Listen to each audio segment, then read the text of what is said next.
Hello l'équipe, très content de vous retrouver pour cette nouvelle vidéo. Format un peu spécial aujourd'hui parce que on est deux. Voilà, je suis pas tout seul pour une fois. J'ai Siwaka qui est avec moi. Très content de te retrouver et très content de faire ce format avec toi. Comment tu vas? Bah, ça va, merci. Écoute, merci en tout cas pour l'invitation. Pareil, hein, très content de participer à cette vidéo. Bah avec plaisir. Écoute, je regarde ta chaîne assez régulièrement pour avoir quelques contenus, donc juste pour te présenter et puis bon, tu compléteras derrière, je pense. Mais pour ceux qui connaissent pas, Siwaka, donc il y a une chaîne YouTube, l'animation lyonnaise, qui fait beaucoup de contenu tactique, scouting, nouvelles recrues, nouveaux profils autour de l'OL. Donc vraiment, voilà, pour ceux qui veulent rentrer un peu plus dans le détail sur l'actu lyonnaise, c'est parfait. Et puis après, bon, moi, je suis pas très très présent sur Twitter, mais je sais que tu as une grosse activité dessus et que tu fais bien plus que ça. Donc voilà, je te laisse compléter si tu veux. Ouais, c'est exactement ça, effectivement. Oui, en plus, sur Twitter, je partage beaucoup de contenu scouting, du coup, en ce moment, vu que c'est en plus c'est la période. Donc, Ouais. c'est plutôt positif et c'est intéressant, effectivement, à partager ça. Donc, oui, voilà, tu as bien résumé ce que je fais et ce que je propose. Top, bah écoute, parfait. On en reparlera d'ailleurs peut-être, mais j'ai vu une de tes dernières vidéos sur l'OL passer au crible de la data là, sur leur saison qui vient de s'écouler. C'était super intéressant, donc il y aura peut-être des trucs, t'auras peut-être des trucs à rajouter là-dessus. Ouais, pas de souci. Euh, bon, bah on se lance. Alors sur le format, bon, trophée OLFP, c'est un petit clin d'œil au trophée UNFP de cette année, qui n'ont pas forcément été super cléments avec les Lyonnais. Donc voilà, on se fait notre propre cérémonie, on fait un peu le bilan de la saison et le but c'est, là on a une dizaine de catégories qu'on va essayer d'explorer en fonction du temps. Et puis dans chaque catégorie, on se fait chacun nos trois nominés et on essaye de trouver le lauréat parfait. Voilà. On se lance. Alors, première catégorie, ça va être assez simple, mais je pense que ça nous permet aussi de parler de toute la saison lyonnaise de manière générale. C'est le coach. Bon, là, il n'y a pas besoin d'avoir trois nominés, vu qu'on n'avait qu'un seul coach, quoique, début de saison, il y en a eu d'autres. Mais plutôt, on va mettre dans cette catégorie les trois faits marquants autour de la saison de Fonseca qu'on a pu noter. Pour moi, de mon côté, c'est forcément le début de saison qu'il a réussi à mener avec forcément ce passage en tribune. La deuxième partie, ça va être forcément ces séries, hein. C'est difficile de parler de cette saison sans parler des séries qui se sont enclenchées là, avec les 13 victoires d'affilée et puis la série de 9 matchs sans défaite. Et puis le troisième grand fait de la saison pour moi, c'est justement cette fin de saison avec potentiellement des échéances qui ont été un petit peu manquées. Donc voilà, je sais pas toi de ton côté ce que tu as noté. Bah écoute, on se rejoint sur un point déjà, c'est effectivement les séries. Donc j'avais noté un peu la même chose. Retenir justement ce côté, on a fait deux très grosses séries positives et une négative. Donc c'est vrai que c'est assez, je dirais limite rare en fait sur nos dernières saisons d'avoir autant de séries aussi longues dans un Ouais, sens ou dans l'autre, complètement. hein, d'ailleurs. Mm. Donc ça c'est quand même quelque chose assez important à noter. Moi, j'avais noté aussi surtout donc l'adaptabilité tactique en début de saison où on a beaucoup joué sans numéro 9. Alors, on l'a vu aussi plusieurs fois dans la saison après, mais beaucoup de fois on a joué sans numéro 9. Alors, de fait, parce qu'on n'avait pas forcément le numéro 9 qu'il fallait aussi pour jouer. Mais voilà, l'adaptabilité tactique déjà dont il a su faire preuve. Et ce que j'avais aussi noté, c'est tout ce qui va être travail de préparation d'avant-match. J'ai rarement vu cette saison, sauf peut-être à la fin, les derniers matchs, mais j'ai rarement vu cette saison un match où on n'était pas bien préparé, on n'est pas bien Ouais. rentré dans le match. Donc c'est des points pour moi que je voulais relever sur le travail de Fonseca cette saison. Ouais, ouais, même si c'est un peu. En fait, donc, bah, pour compléter ce que tu viens de dire là sur le début de saison, je trouve que effectivement il y a le travail tactique qui est super intéressant. Et puis, il y a l'animation collective et surtout le fait qu'il ait réussi finalement à. Alors, c'est peut-être pas que lui au sein de l'OL là sur le début de saison. Il y a eu un peu un effet de tout le monde se regroupe pour faire corps. Mais en tout cas, le fait d'avoir vraiment réussi à emmener son collectif sur le début de saison, alors que bon, il y avait le mercato qui partait un peu dans tous les sens, il y avait encore des départs sur les dernières journées avec par exemple Mikotadze, Mm. et il a réussi à gérer un peu tout ça, gérer les arrivées au compte-gouttes, et finalement le début de saison il est vachement réussi, peut-être beaucoup plus que ce à quoi on pouvait s'attendre, Ouais. même si ce qui est finalement assez logique. Les victoires sont quand même assez serrées. Mais ça, je trouve, c'est un vrai point fort. Et bon, on parlait de l'autre fait marquant avec peut-être la fin de saison qui est un peu manquée. Mais ce que tu disais sur la lecture, enfin sur l'analyse des matchs à chaque fois, ça va aussi avec, je trouve, la lecture peut-être en cours de match qu'on a beaucoup critiqué pendant la saison et qui colle aussi avec cette fin de saison où finalement sur les moments forts, bah, il se rate un petit peu. Donc voilà, c'est un peu le côté Dr Jekyll et Mr Hyde de Fonseca, je trouve, sur cette saison. Il y a du très bon et du un peu moins bon, quoi. C'est ça. Et c'est un peu l'explication de pourquoi il est aussi à l'OL et pas dans un plus grand club. C'est que voilà, c'est pas le coach parfait non plus.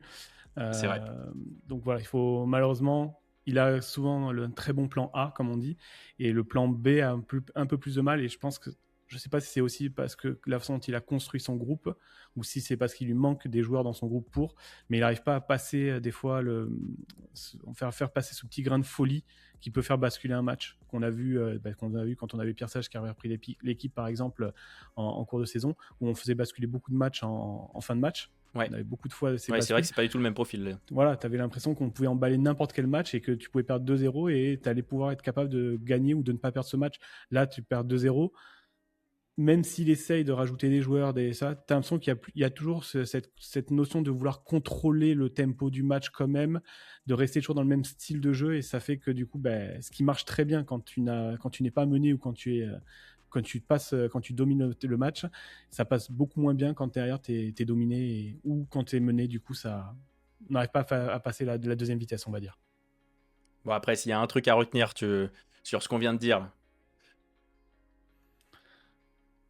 Personnellement, que si je devais retenir un truc, c'est quand même, malgré tout ce que je viens de dire là, je suis très content d'avoir Paulo Fonseca comme coach de Ouais, l'Olympique ouais, Lyonnais et ouais. très content de voir ce qu'il va pouvoir faire la saison prochaine. Ouais, vraiment pareil pour moi. Je pense que vu le contexte, on pouvait difficilement avoir un meilleur profil parce que finalement, ouais, il a réussi vachement bien à s'adapter et à utiliser plus ou moins tous les profils qu'il avait sous la main, hein. C'est ça. Globalement, Ouais. il a un peu tout testé et il a utilisé un peu tous les joueurs, quoi. C'est ça. On peut quand même se dire quand même qu'en début de saison, il joue avec une attaque où il a Satriano Karabek quand même sur Ouais, le terrain. Donc bon, ouais, ouais. voilà, il a quand même réussi à faire quelque chose avec ça ou faire jouer Mera ou Tolisso en neuf. Enfin voilà, c'est quand même assez exceptionnel ce qu'il a réussi à faire malgré tout aussi. Eh ben écoute, en parlant de Tolisso, c'est une bonne transition parce que on va parler de la catégorie MVP de la saison. Et bon, là, évidemment, il n'y a pas de suspense, Tolisso est dedans. Bon, pour parler un peu de lui, je trouve que sur la saison, alors bon, non seulement il fait une de ses meilleures saisons, là, probablement même sa meilleure saison depuis très longtemps, même si je trouve que la saison dernière, il était quand même pas trop mal revenu. Mais là, je trouve que c'est ouais, la présence au sein du collectif, le caractère, le fait qu'il arrive vraiment à être le leader. Voilà, il n'avait pas uniquement le brassard, on sentait que c'était un peu la voix du vestiaire avec d'autres joueurs. Et sur le terrain, je trouve qu'il amenait aussi, quand l'équipe était en difficulté, il arrivait vraiment à tirer un peu les joueurs vers le haut. J'ai par exemple en tête bah, le match de coupe contre Lens, où par exemple le but, c'est quoi? C'est Rémi Imbert qui le marque, je crois, mais Oui, c'est Tolisso finalement qui s'arrache toujours ouais. alors qu'il reste quelques secondes pour aller taper au duel le gardien et remettre le ballon. Voilà, ça c'est un peu le genre d'image qui m'a marqué cette saison, c'est que finalement il allait vraiment au bout, quel que soit le match. Et bon, je pense qu'il avait quand même quelques gros objectifs perso, mais aussi même avec l'OL, la Ligue Europa et la Coupe de France, je pense que c'est raté. Mais voilà, toute la saison, je trouve qu'il a été vraiment dans cette dynamique-là, quoi. Totalement, je suis totalement d'accord avec toi sur ça. Statistiquement, il me semble que c'est sa meilleure saison en termes de buts marqués en championnat. Donc quand même, faut Ouais, se il met dire 11 buts en Ligue 1, ouais. c'est ça, ouais. Donc 31 ans, quoi. C'est sa Ouais. meilleure saison. Du vu de là où il revient, c'est quand même fort. Dans le jeu, moi, je trouve que l'année dernière, il était limite mieux. Euh, mais au final, quand tu regardes cette saison, il a été beaucoup moins absent aussi. donc beaucoup plus présent sur le terrain. Il a dû beaucoup enchaîner aussi, donc je pense que sur la fin de saison, il y a des fois, ça a dû être un petit peu dur aussi, un petit peu compliqué pour lui. Mais ça, c'est parce que du coup, on n'a pas forcément de marge, on n'a pas eu forcément de marge sur le terrain, sur les victoires ou sur les matchs, donc forcément, il devait jouer et enchaîner. Mais ouais, moi, je trouve que je suis pareil que toi sur ça. Il est dans ma catégorie pour les MVP, clairement, il y a rien à dire, c'est normal. Le leadership, tout ce qu'il a pu apporter en fait cette saison au groupe. Donc c'est en plus des buts et de tout ce qu'il a pu faire sur le terrain. Ouais, il finit quand même meilleur buteur du club, hein. Mm, Il est c'est ça. co-meilleur buteur en Ligue 1 avec Pavel Schulz. Et sinon, meilleur buteur de la saison, quoi. Ouais. Ouais, Donc, pour un milieu offensif. euh, le deuxième dans la catégorie, toi, t'as mis qui?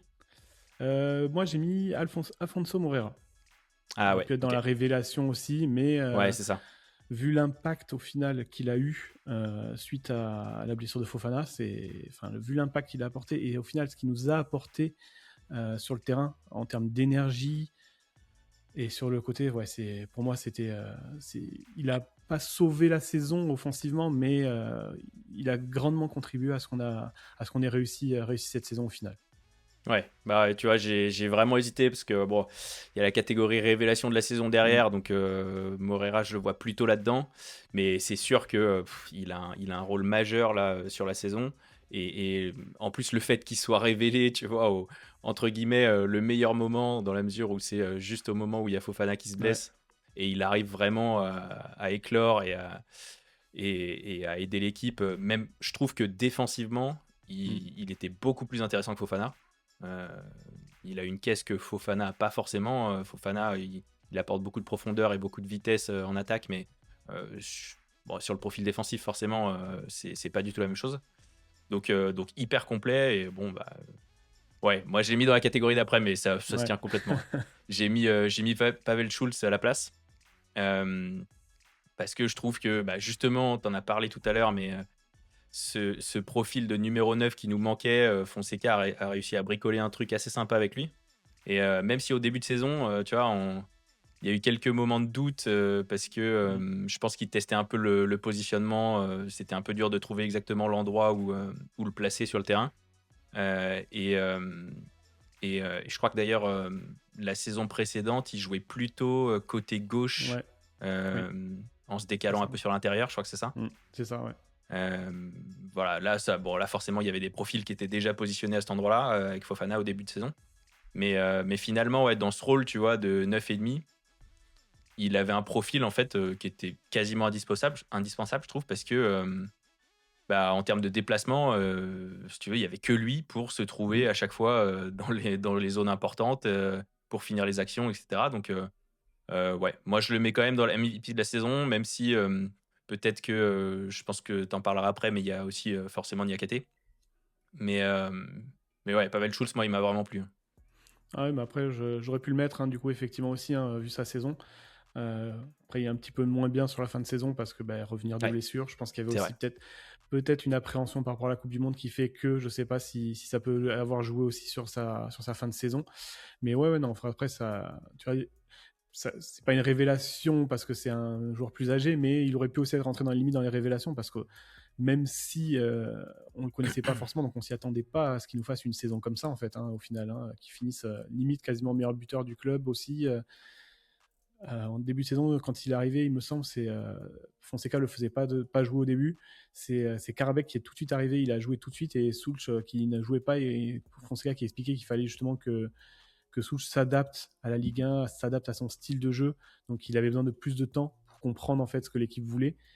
Donc c'est vrai que quand on repense à tout ça et qu'on voit au final ce qu'il a produit, c'est quand même une très très grande saison de Pavel Schulz aussi. Ouais. Il a émis 20 buts avec Pilsen l'an dernier. Oui. Mais alors, bon, forcément, tu pouvais pas forcément imaginer qu'il allait refaire une saison comme ça en Ligue 1, qui est normalement, je connais pas trop le championnat tchèque, mais normalement, la Ligue 1, c'est censé être un peu au-dessus. Donc, Mm. donc ouais, non, franchement, moi, il m'a vraiment impressionné. Et ouais, bon, en plus, il y a un côté un peu émotionnel parce que je trouve qu'il dénote vachement par rapport aux clichés du footballeur habituel. Voilà, avec ses stories, avec son chat, etc. Enfin, il y a un truc un peu, tu t'attaches vachement. Donc ouais, canon. Et puis bon, le troisième, Niakate, je sais pas si toi t'avais la même idée. Non, je suis pas parti sur Niakate. Parce que, Non? voilà, Ok. histoire de ne pas faire la même chose. Donc, non. Vas-y, Bon, je te bah laisse écoute, développer pour Niakate. alors j'y vais. Mais ouais, Niakate, je trouve que, en fait, c'est un peu, va y avoir pas mal d'arguments qui se recoupent avec Tolisso, mais je trouve qu'il a vraiment pris un rôle de patron cette saison, qu'il avait commencé à avoir la saison dernière, mais forcément, là, avec une saison où vraiment les performances sont, enfin, il y a rien à dire, quoi. Il est globalement quasiment dans l'équipe type de la saison de Ligue 1, même si, bon, officiellement, c'est pas le cas, mais ouais, enfin, il fait une saison vraiment monstrueuse et je trouve que sur le terrain, mais aussi dans le vestiaire, parce que quand tu vois un peu les vidéos qui sortent sur la chaîne de l'OL, tu vois que bon, c'est vraiment un des patrons, c'est lui toujours qui parle, voilà, qui rameute un peu les troupes. Et sur le terrain, c'est pareil, il est tout le temps à motiver, et même physiquement. Après, dans les duels, je trouve il était impérial, enfin vraiment, il s'imposait. Et tu vois, même si Mata fait pas forcément une mauvaise saison, je trouve que c'est plus discutable et dans les duels, je trouve que Mata, il y avait plein de fois où finalement, il sortait gagnant du duel, mais tu avais l'impression qu'il était toujours à la limite, à vraiment aller, tacler au dernier moment pour choper le ballon et cetera.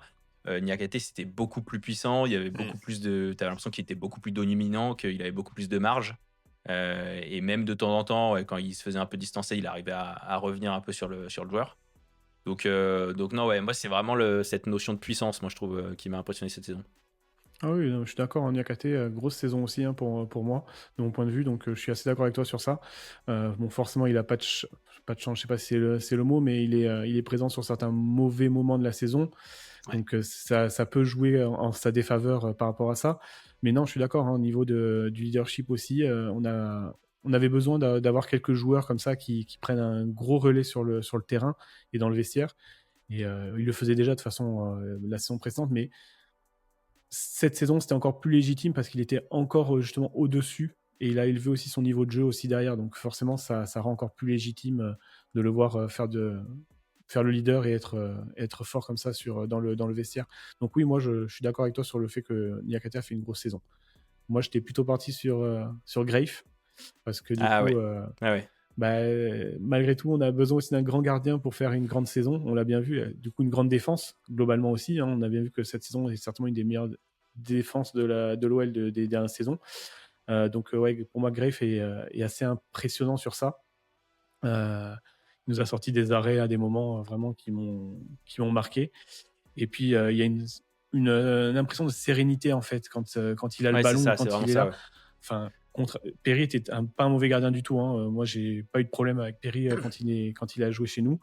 Mais tu n'avais pas cette sensation de sérénité, en fait, quand Perry recevait un ballon, balle au pied. J'avais toujours une petite crainte. Je sais pas, il a eu plusieurs fois des glissades, des trucs comme ça. Enfin, plein de petits trucs comme ça qui m'inquiétaient un petit peu. Alors qu'avec Grave, ouais, je suis pas stressé. Il reçoit le ballon, il va te le redonner tranquillement, il organise le jeu. Il commençait un peu plus à sortir au fil de la saison, à un peu plus faire des Ouais. sorties aussi, Mmh. parce que bah, c'était un peu le point qu'on pouvait vraiment noter que sur son début de saison. Et puis il a sorti des parades aussi, voilà, qui nous ont des fois maintenus dans des matchs où des fois tu te dis bon ben heureusement que le gardien était là, quoi. Ouais, ouais, complètement, ouais. Ouais, ouais. J'ai un peu, tu sais, j'ai encore l'habitude de Lopez qui nous fait toujours des cabrioles et des bonds un peu dans tous les sens, et cetera. Donc voir un gardien un peu calme et serein comme Mm. ça fait un peu bizarre. Mais Ouais, mais totalement. ouais, ouais, non, sa saison, franchement, elle est. Mais tu vois, sur le côté défensif, en fait, c'est marrant parce que on fait quand même défensivement une super saison. Et pourtant, je trouve qu'il y a quand même des choses à redire, notamment sur les Mm. latéraux. Mm. C'est pas parfait. Enfin, voilà, forcément, c'est pas parfait. Alors que je j'ai pas les chiffres, mais c'est probablement enfin, une des saisons d'un point de vue défensif qui est la plus aboutie depuis assez longtemps, ouais. Ouais, je pense aussi. Ouais, j'ai pas regardé non plus, mais je pense aussi que niveau but encaissé, on doit pas être mal par rapport aux saisons précédentes. Ouais. Puis il me semble qu'il a fait beaucoup de clean sheet en plus, Graves, donc faudrait Ouais. que je vérifie, mais bon, j'ai pas checké les chiffres avant. Je les ai, si tu veux. Je crois il fait 11 11 clean ou 12, sheets ouais, en Ligue c'est 1. ça. Donc, Ouais, ouais. c'est quand même quasiment un tiers des matchs, il encaisse pas de but. Ouais, ouais, non, c'est costaud. Ouais. Ok, bon, on va peut-être enchaîner. Alors bon, je pense que de toute façon, il y aura des joueurs qui vont repasser dans plusieurs catégories, donc Mm. ça nous permettra d'aller un peu plus vite, parce que là, on a déjà arrivé à 20 minutes. Mais bon, catégorie révélation de la saison. Bon, Morera, on en a déjà parlé, mais ouais, Moi, je l'ai mis dans cette catégorie parce que forcément, c'est du point de vue de son âge, du point de vue du fait que c'est sa toute première saison vraiment au haut niveau parce qu'il n'avait pas vraiment percé au Sporting. Et puis, enfin, de toute façon, l'importance qu'il a eu cette saison, je pense que clairement, sans lui, t'es beaucoup plus loin au classement. Et surtout, il y avait un gros trou côté gauche. Donc, enfin, voilà, il se, il éclot pile au bon moment. Et bon, en termes de stats, c'est assez incroyable. Non, il fait une première saison, franchement, impressionnante, quoi. Ouais, totalement. Ouais, ouais, bah, moi aussi, je l'ai mis dans. Au final, tu vois, même si je l'ai mis dans les MVP, je l'ai aussi mis en révélation numéro un. Donc, je Ouais, suis assez ouais, d'accord avec ouais. toi sur ça, ouais. Il n'y a rien à dire. Et t'as quoi comme autre profil? Après, ben, j'ai mis Mera, du coup, Ouais, forcément. j'avais aussi, C'était ouais. un peu le tube de l'été déjà au début, en pré-saison et au début de saison. On s'attendait pas, limite, ce que je voyais toujours passer, c'était en mode ah oui, mais limite, c'est le premier nom qu'on couche sur la feuille de match parce que tellement il était bon en début de saison. Il a eu un petit creux après par la suite et je pense que le staff a dû le gérer aussi physiquement un petit peu pour ça. Mais ouais, non, clairement, le niveau qu'il a montré, que ce soit en début de saison et après quand il est un peu revenu et là sur la fin de saison, euh, pour un jeune qui n'avait jamais joué en professionnel pareil, hein, il avait à Ouais. peine quelques matchs au niveau adulte en réserve. Donc on ne parle même pas d'une année au niveau adulte, on parle de quelques matchs, hein. Il avait juste joué la fin de saison dernière en réserve, hein. Je dirais même pas 10 matchs de niveau National 3. Faire ce qu'il a fait ensuite pour une première saison en pro, ouais, ça c'est très fort. Ouais, ouais, ouais, franchement, ça donne envie de voir les prochaines saisons parce que je pense qu'il va encore s'étoffer et il va devenir encore plus intéressant. Mais tu vois, c'est marrant parce que Alors, je pense qu'on est plusieurs dans ce cas-là, mais moi, j'ai pas trop compris vraiment son absence là autour d'avril. D'ailleurs, à ce moment-là, on commençait à être un peu dans le dur là, dans notre mauvaise Mm. série. Et puis, tu avais une stat qui tournait comme quoi Mera, c'était un peu le porte-bonheur parce qu'il avait fait, sur ses 19 dernières apparitions, il avait fait 19 victoires avec l'OL. Donc vraiment, voilà, ça montre aussi qu'il a apporté. Mais ouais, je me suis un peu demandé j'ai pas forcément les raisons pourquoi il a disparu un peu de l'équipe à cette période-là, mais il a manqué en tout cas.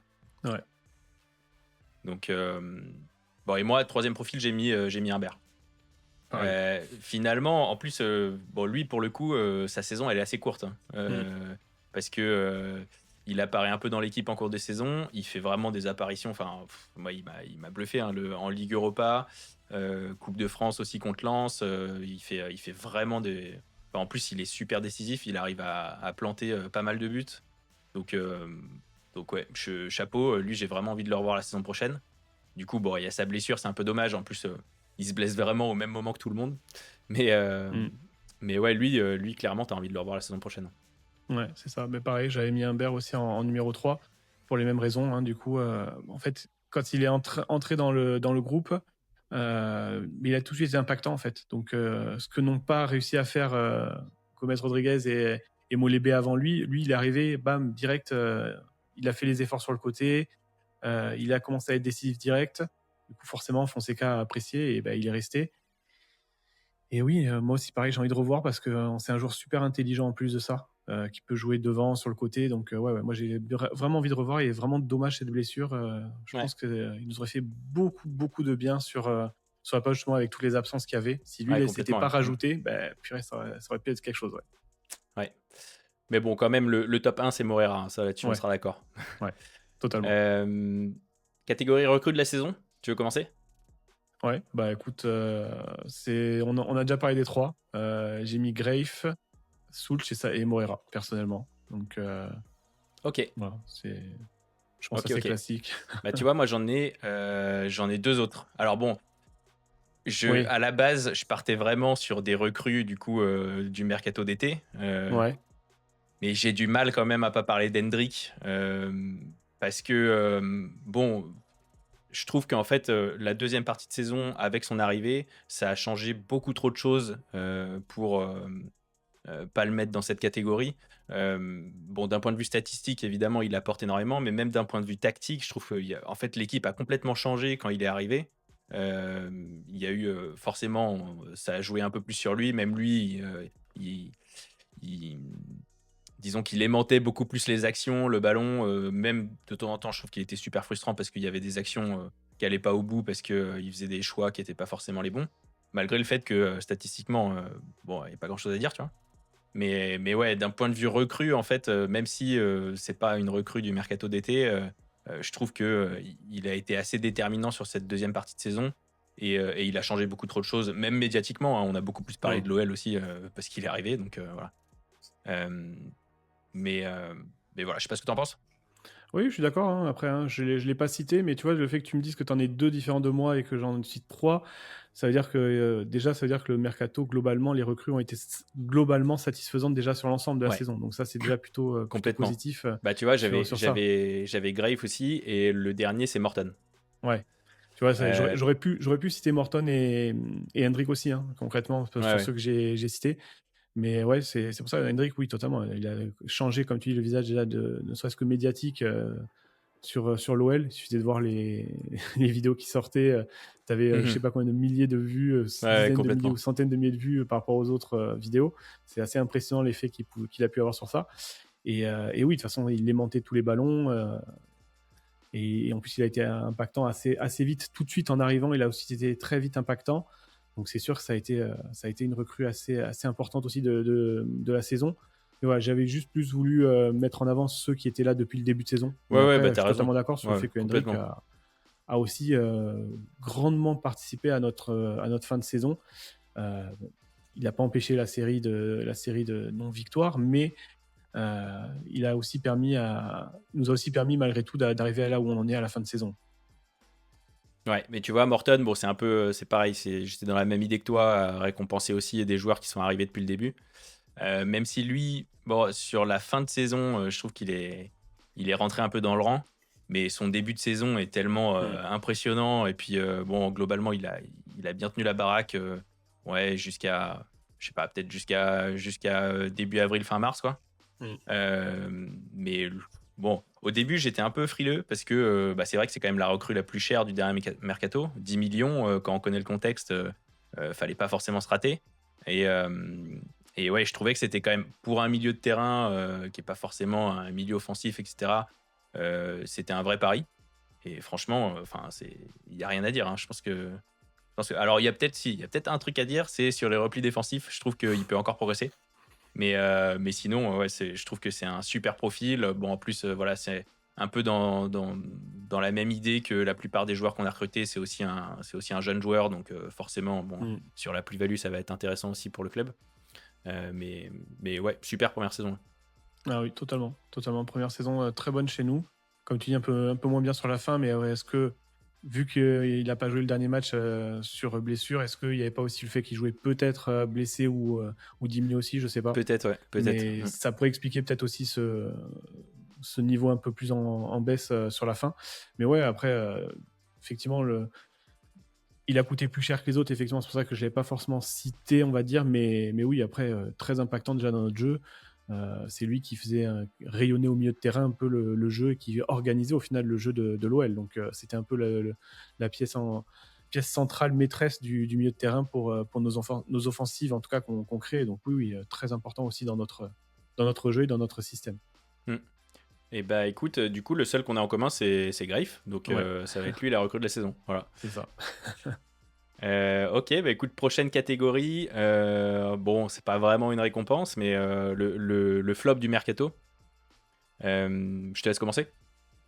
Ouais. Alors, le flop, moi, c'est pas vraiment des flops, hein. Après, c'est plutôt ceux qui m'ont moins satisfait, on va dire, sur la saison. Donc, il y a Karabekh, Ouais, mais il y a un côté un peu décevant parce que je m'attendais quand même un peu mieux sur lui. En fait, c'était parce que j'avais peut-être un peu plus d'attente que ce qu'il a fourni au final sur la saison. Parce que je trouve qu'en fait, quand il arrive au début, tu vois, il était très volontaire, un peu à fond et tout. On s'est dit, ah purée, super, il y a un joueur aussi qui vient avec la hargne et tout, c'est ouais, bien. complètement. Et j'ai eu la sensation qu'au fur et à mesure de la saison, que ça avançait, ben, il y en avait de moins en moins, de moins en moins, de moins en moins, et jusqu'à ne plus rien avoir en fait. J'ai l'impression qu'il recevait le ballon sur le côté, il refaisait une passe, il recevait, il refaisait une passe. Ouais, Il c'est un peu ça. proposait plus rien. Donc je sais pas si c'était des consignes, quelque chose qui se passait pas bien, je sais pas. J'arrive pas à comprendre, mais c'est son apport en fait qui était bon au début, on va dire, et qui au final s'est descendu au fur et à mesure. Ce qui est dommage parce que c'était limite notre meilleur tireur de coups de pied arrêtés en plus. Donc, on avait Ouais, besoin c'est ça. potentiellement d'un Karabekh sur le terrain pour tirer les coups de pied arrêtés. Et il en a fini que la saison, il jouait même plus. Donc, Ouais, ouais. Bah, tu vois, je l'avais mis aussi, mais je suis un peu comme toi. Les premiers matchs que j'ai vus de lui, finalement, je me disais qu'il allait avoir un profil super intéressant sur la saison. Et il s'est un peu éteint. Effectivement, peut-être je suis un peu comme toi, j'analyse ça un peu comme une question de motivation ou un aspect Mm. mental avec la concurrence finalement qui est montée un peu d'un cran au cours de la saison. Mais par contre, je suis toujours resté un peu sur ma faim parce que je trouvais qu'il était un peu limité dans les choix qu'il proposait. Je trouvais qu'il faisait très souvent l'intérieur pour faire un centre, ou il prenait pas très souvent la profondeur, il apportait pas énormément de percussion. C'était peut-être ce qui lui manquait et ce qui a fait que finalement il a pas fait une saison complète dès qu'il y a eu d'autres profils qui ont été disponibles pour Fonseca. Mais, euh, mais ouais, en tout cas, enfin, sur le début de saison, clairement, il a quand même apporté quoi. Mm.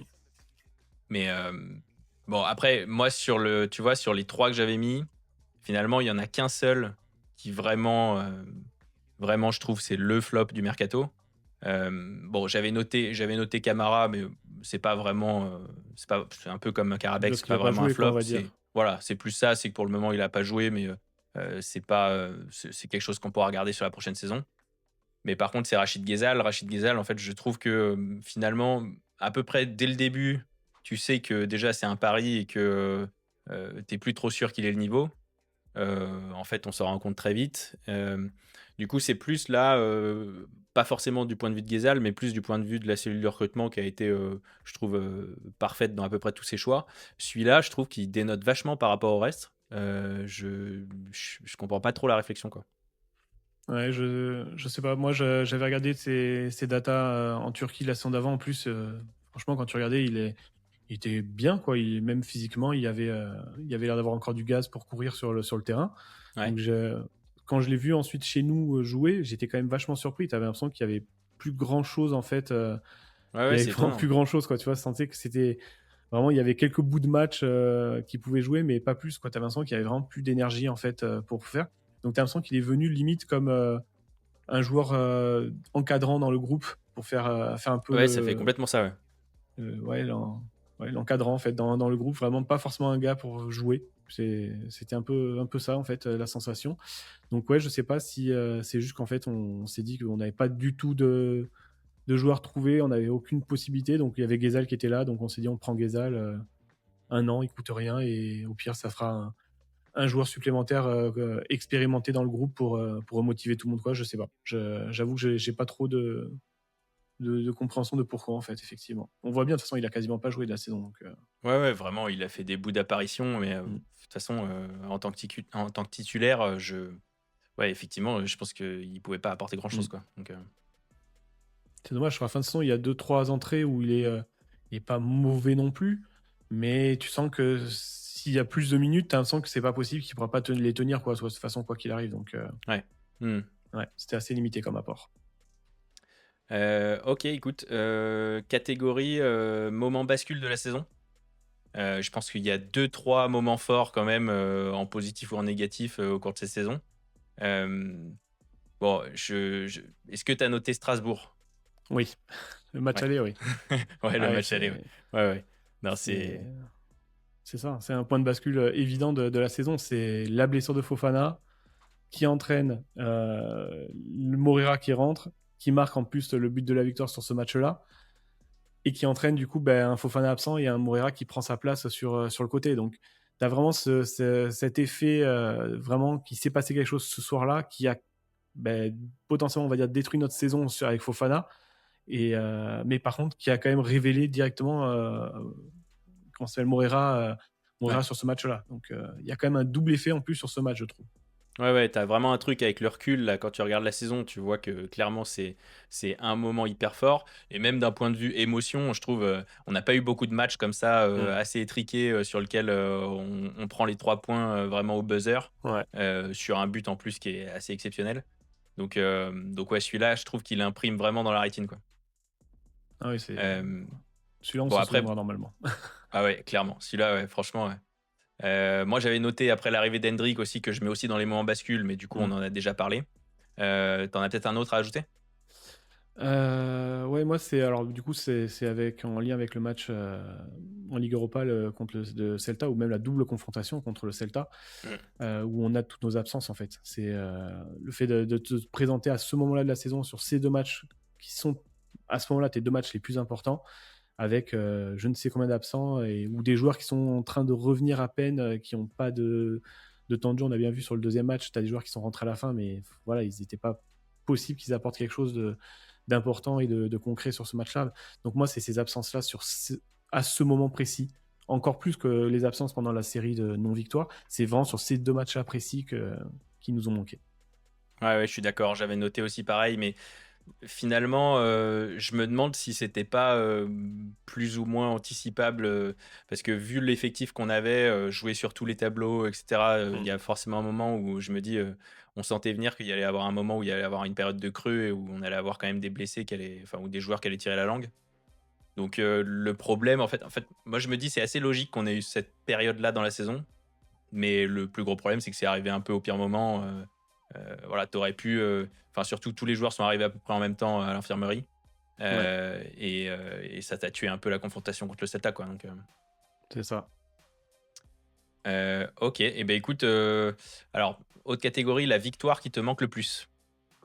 Euh,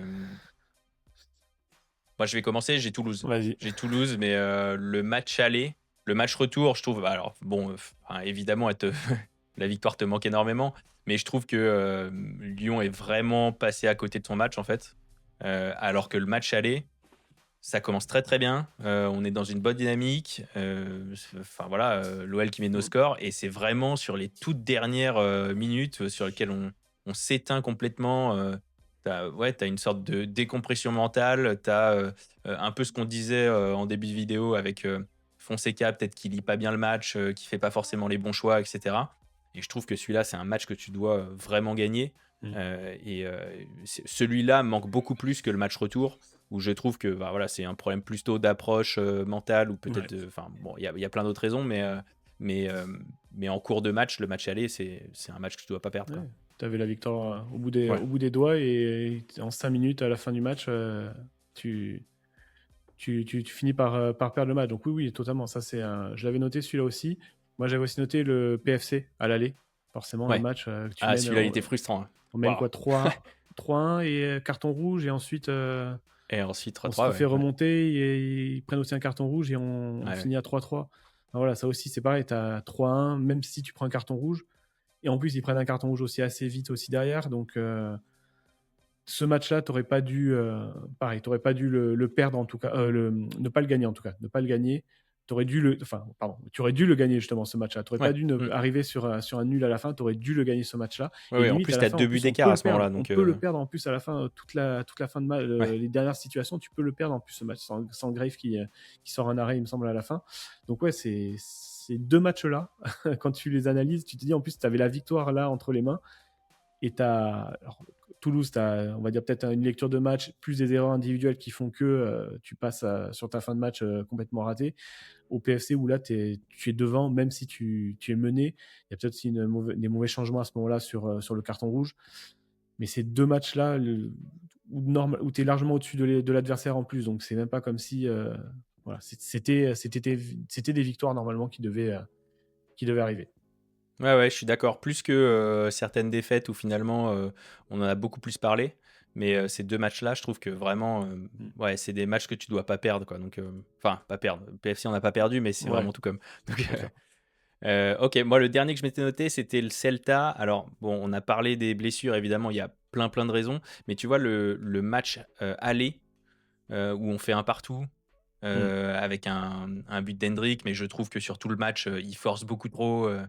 Voilà, je trouve qu'il y avait vraiment beaucoup plus la place parce qu'en plus, oui, c'est ça, le Celta prend un rouge. Oui, ils ont Donc, un tu es point à 11 rouge, ouais. contre 10 pendant, en plus, Une j'ai plus la demi-heure, une minute, mais je bonne crois que c'est au demi-heure, moins un truc une comme heure ou un ça, truc ouais. comme ça. Ouais, Je sais plus si c'est pas une. Ouais, bon, en quoi, on a une supériorité numérique pendant un petit moment, donc. ouais, ouais. Et celui-là, je trouve que vraiment, il te faut la victoire en fait à la fin de ce match. Mm. Et ouais, j'avais été assez frustré parce que je trouvais que, en fait, un peu ce qu'on a dit un peu plus tôt, mais là, ça tournait vraiment trop autour d'Hendrick. Et Ouais.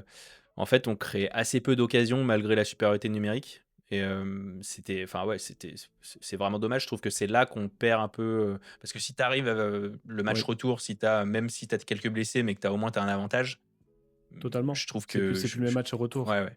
Ouais, ouais, Mm. clairement. Mm. Ok, écoute, bon, alors on avance quand même. On va peut-être pas faire autant de catégories prévues vu le timing, mais, mais je pense, pour finir, ce qu'on peut faire, c'est la plus grande déception de la saison. Parce qu'on a parlé forcément des satisfactions du début de saison, de la saison de Fonseca et ce qu'il a apporté. On peut peut-être se faire quand même un top 3 des plus grandes déceptions de la saison, parce qu'il y en a eu quelques-unes. Ouais. Si tu veux, je commence. Déjà, c'est le fait de. C'était, je sais pas si c'était la saison, mais en tout cas, c'était.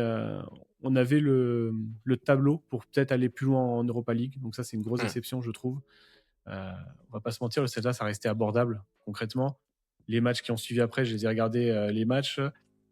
Ouais, j'ai vu aussi, Il y ouais. avait quelque chose, quoi. Il y avait quelque chose à faire quand même, hein. Concrètement, ton groupe complet, tu peux pas me dire là qu'on n'avait pas de quoi faire quelque chose, ou au moins d'exister sur ces matchs-là. Donc c'est une grosse déception malgré tout d'être sorti si vite et sans gloire sur cette double confrontation-là. Ça, c'est la première grosse déception. Ouais, surtout quand tu vois, ouais, effectivement, comme tu as dit, les équipes qui étaient en face, ont fini premier de la phase de ligue. Donc, bon, tu avais quand même, du coup, un avantage d'avoir tous les matchs retour à domicile. Ça compte quand même.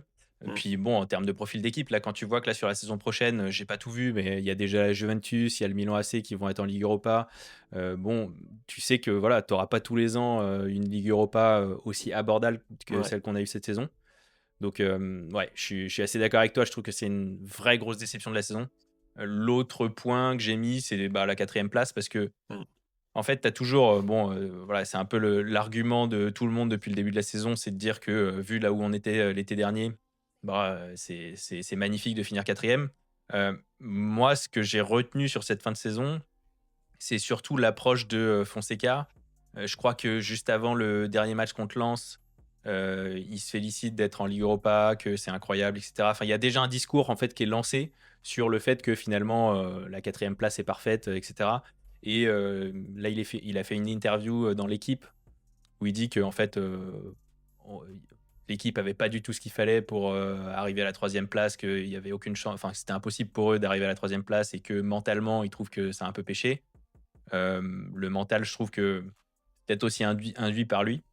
Moi, je trouve que finalement, voilà, quand tu arrives sur ces 2 derniers matchs, tu es 3e, tu as les clés en main. Se rater de cette manière-là, c'est un peu trop facile de dire que la troisième place était complètement inaccessible et que, évidemment, au vu de l'été dernier, c'est incroyable ce qu'on a fait, quoi. Elle était pas inaccessible parce que sinon on n'aurait pas été à quelques centimètres de la toucher, cette troisième place. Mais c'est vrai que je pense que c'est un discours pour se rassurer aussi en disant regardez d'où on vient, regardez ce qu'on a fait sur la saison. Quand tu regardes tout ça, effectivement, normalement, l'OL n'était pas censé être troisième. Moi, je le comprends comme ça quand il dit ça, mais je suis d'accord que est-ce que le fait qu'il se soit justement félicité d'être quatrième, qu'il ait sorti ses discours de dire qu'il ne sentait pas que son équipe était capable, est-ce que c'était pas une manière de, pas de se protéger que lui, mais peut-être aussi d'essayer de dire de son groupe, ne retenez pas que le négatif de cette saison, retenez justement peut-être aussi tout le positif qu'on a pu créer sur cette saison. Je ne sais pas s'il n'a pas essayé aussi de dire ça ou Ouais. essayer de dédramatiser justement cette quatrième place pour son effectif, Oui, ouais, en bien sûr, sentant c'est justement peut-être que possible. Après, moi, ça... ce qui me gêne, c'est je trouve qu'il Ouais. a enclenché ce discours, tu Ou vois, même peut-être, avant Lens, il en aurait peut-être fait. pas dû Donc, publiquement. En tout cas, je pense que publiquement, il aurait peut-être pas dû le sortir dans ce timing-là. Je suis assez d'accord. C'est qu'il le dise à son groupe, c'est parce qu'il le pense. Peut-être il a le droit, il n'y a pas de souci. Mais peut-être que publiquement, s'abstenir de se féliciter de ça, de juste dire c'est bien, on est quatrième, c'est bien, c'est cool, on a déjà au moins validé ça. Maintenant, on a quelque chose de mieux à aller chercher. Ou essayer de challenger un peu son effectif. Après, voilà, je sais pas. Je sais pas pourquoi effectivement il a sorti ce discours-là à ce moment-là. Peut-être ouais, ouais, que, j'étais comme un je peu dis, il a étonné, ouais. Tu peut-être vois, des par infos qu'on n'a pas exemple, sur le groupe, mais bon. si tu fais une comparaison sur Pierre Sage, du coup, enfin, la seule saison, en fait, la fin de saison qu'il fait avec l'OL, on se qualifie pour. Non, on se maintient d'abord. Mm. Et lui, il dit bah, d'accord, le maintien, c'est beau, mais maintenant, il y a d'autres objectifs à aller Ouais, chercher. Il relance directement un peu ouais. Il le a tous mental regardé vers sur un l'avant, ouais. autre objectif. Mm. Et après, je crois qu'on est déjà quasiment qualifié pour. la Ligue Europa Conférence, mais sur le dernier match sur Strasbourg, c'est pareil. Il dit: «Bon, bah, Mmh. on va tout donner parce qu'on sait jamais, sur un malentendu, on peut finir en Ligue Europa, quoi». Ouais. Donc je trouve sur Oui. l'approche mentale, c'est pas du tout la même chose, quoi. Totalement, je suis d'accord. OK, écoute, bah, dernier point, j'ai mis la Coupe de France, bon, c'est pas forcément, la plus grosse déception de la saison. Je pense qu'on a parlé de la Ligue Europa, c'est quand même Mmh. au-dessus. Mais quand tu vois que le PSG sort quand même tôt, bon, Ouais, ça après tu reste un sors contre objectif, Lens, c'est quoi. pas non plus, dramatique, Mmh. mais il y avait un Ouais, petit mais truc à faire, tu es quoi. à la maison, donc tu pars du principe, on va dire, que tu es quand même favori, on va dire, sur ce type de match et que tu peux aller faire quelque chose. Ce qui est frustrant, c'est que tu sors au tir au but au final, en étant revenu dans le match, Ouais, c'est ça. en égalisant au dernier moment. Donc tu as ce petit truc de dire même limite, s'il y avait peut-être eu 5-10 minutes de plus dans le match, peut-être que, finalement sur ce match-là, tu l'emportes, en Ouais, ayant ouais. été Mmh. mené. Donc tu vois, il y a cette petite déception, frustration, de se dire bon ben peut-être que, là il y avait un petit truc à retourner du coup sur ce match-là et après, comme je dis, tu perds, avec un gardien qui fait des petites erreurs, on va dire, juste avant et qui derrière se reconcentre et te sort une séance de tir au but, parfaite. Ouais, c'est sûr que ça reste frustrant. Moi pour revenir un peu sur ce qu'on a dit sur louper le podium, j'avais juste rajouté le fait de finir en fait la séance sur une mauvaise note. Donc, tu finis justement sur 2 Ouais. défaites qui détruit un peu aussi tout ce que tu as bien fait sur le reste de la saison parce qu'au final, c'est logique. C'est tu retiens cette fin de saison en autre boudin justement et tu oublies tout ce que tu as pu faire avant parce que justement tu finis mal. Donc, c'est vrai que Oui, c'est complètement, dommage tu as aussi raison. pour C'est ce vrai que si groupe-là de tu finir comme vas, ça. si par exemple tu accroches la 4e place, Mmh. sur la dernière journée, C'est ça, tu as pas la même ouais. lecture. Ouais, ouais, tu as C'est raison. ça, donc, Mmh. alors que là, tu as l'objectif devant toi de quelque chose que tu peux chercher, tu l'arrives pas et tu perds en plus, donc, bon, ce qui est normal, hein, que ce soit vu, négativement du coup par rapport à ça, mais c'est dommage du coup pour le groupe, de finir cette note parce que tu as ce côté un peu plus négatif qui remonte que positif. Mmh. Ouais, ouais, complètement. Bon, pour finir plutôt sur du positif, les plus grands motifs d'espoir, si on doit se projeter un peu sur la saison prochaine, pour toi, c'est quoi? Moi, j'ai cité les jeunes du centre de formation parce que du coup, on a vu cette saison, Mera et Humbert déjà, se montrer, donc j'attends encore plus d'eux la saison prochaine justement, peut-être d'autres encore qui vont venir, ou revenir et l'alignement qu'il y a en fait, dans le club entre la direction sportive, la cellule de recrutement et Fonseca, qui fait que, ça a déjà très bien marché l'été dernier dans un contexte compliqué. Donc j'attends beaucoup et j'ai beaucoup d'espoir sur ce qu'ils peuvent faire, cet été avec plus de sérénité en fait. Ouais. Ouais, ouais, bah, tu vois, bon, moi, je les avais scindés, mais tu regroupes un peu tout, j'avais la cellule de recrutement aussi, Fonseca et oui, globalement, la saison qu'on a vécue là, qui m'a vraiment rassuré parce que, tu beau être dans un contexte compliqué, qui va, de toute façon continuer, hein, c'est pas fini. Mais vu la saison qu'on a passée, tu sais que la saison prochaine, il y aura pas d'effondrement non plus. Voilà, il y aura des hauts et des bas, mais tu sais que globalement l'équipe enfin le club va bien travailler et on va avoir une équipe, cohérente, quoi. Donc ça, c'est C'est hyper ça. rassurant. Ouais, c'est Ouais. ça, exactement. Bon et dernier point, pour se projeter encore, cette 4e place, moi, il y a quand même un truc, c'est là, bon, tu parlais un peu des recrutements potentiels pour cet été. Heu, bon, comment tu vois les choses? Parce que bon, forcément, les enjeux avec le barrage, avec, bon, les impacts financiers parce que tu peux pas te projeter sur un budget Ligue des Champions. Voilà, il y a quand même, ça complique quand même pas mal les choses. Ouais, ça complique les choses. Après, moi, je serais même limite d'avis de me dire: «On part sur un budget tout court, Europa League et on fait avec» parce qu'en Ligue des Champions, on va pas se mentir, il y a quand même de grandes chances qu'on n'existe pas plus que ça. Enfin, je suis peut-être, pessimiste sur nos chances en Ligue des Champions, mais voilà, je me dis déjà si tu arrives à y aller, déjà c'est très bien. J'ai confiance après dans notre groupe pour pas faire, 0 pointé ou faire n'importe quoi après derrière, hein, c'est pas le souci, mais je me dis que partir sur un budget Ligue Europa, quitte à, au tout dernier moment, peut-être se garder une petite, enveloppe ou un petit prêt en fin de mercato, si tu arrives à te qualifier, ça me semblerait le plus logique. De ce que j'ai vu passer en termes d'information, ça a l'air d'être un peu l'idée, Ouais. de vendre, récupérer des joueurs déjà très rapidement et ensuite peut-être se laisser un petit truc, en cas de Ligue des Champions, une petite variable d'ajustement comme ça. Ça me semblerait plus logique. On a quand même des soucis financiers, donc il faut quand même faire attention. Tu peux pas te dire que parce que tu es qualifié en Ligue des Champions, que tu dois faire un recrutement en Ligue des Champions d'un seul coup. Ça va pas aller dans le sens de l'histoire qu'on est censé aller aussi. Ouais, bien sûr. Après, même si tu fais, même si tu fais un budget Ligue Europa, il y a quand même une autre problématique, c'est que tu as la Coupe du Monde et tu Mm. as, je crois, le troisième tour, c'est début août, C'est ça. et les barrages, c'est fin août. Donc, Mm. ça veut dire que la Coupe du Monde, elle finit quoi? Elle finit le 19 juillet, je crois. Ouais. Pour, Il y a quoi, 3-4 semaines de repos voilà, pour les pour avoir ton internationaux en recrutement plus. au moins pour le troisième tour, Mm. qui est bien finalisé, ça va quand même être un peu compliqué. Ouais, ouais, bah, je ne sais pas, mais je pense que je serais pas étonné qu'en tout cas le recrutement s'axe très rapidement sur des joueurs qui ne soient pas à la coupe du monde, pour histoire d'avoir justement des joueurs, Ouais. très vite, quitte à avoir justement, comme je dis en fin de mercato, 1 ou 2, un ou moins, on va dire un joueur peut-être, qui était peut-être à la coupe du monde ou pas d'ailleurs, mais, sur cette saison-là, vu nos besoins, assez tôt, ça m'étonnerait qu'on vise des joueurs à la coupe du monde ou alors vraiment, pas sur des postes prioritaires où tu as besoin d'un joueur tout de suite, pour ton effectif. Ouais. OK, écoute, bah, je pense qu'on a fait le tour pour ces trophées OLFP, hein. Ouais. On a enfin corrigé le tir par rapport au trophée NFP, et puis voilà, bah, écoute, c'était un vrai kiff de t'avoir, pour cette vidéo. Bah, en tout cas, merci d'avoir m'avoir Pour invité. Bah, avec plaisir, franchement. Pour ceux qui nous ont écoutés, surtout, n'hésitez pas, le petit pouce bleu, abonnez-vous, et puis, Mmh. n'hésitez pas à booster la vidéo aussi. Et puis, allez faire un tour sur la chaîne de Siwaka surtout. Il y a pas mal de contenu super intéressant, que je suis pas du tout capable de vous proposer, donc, n'hésitez pas. Et voilà, écoute, je pense qu'on s'est tout dit. Ouais, Et bah, à une prochaine vidéo peut-être. Et puis, avec grand plaisir. pour les autres, portez-vous bien, et à bientôt. Et ciao.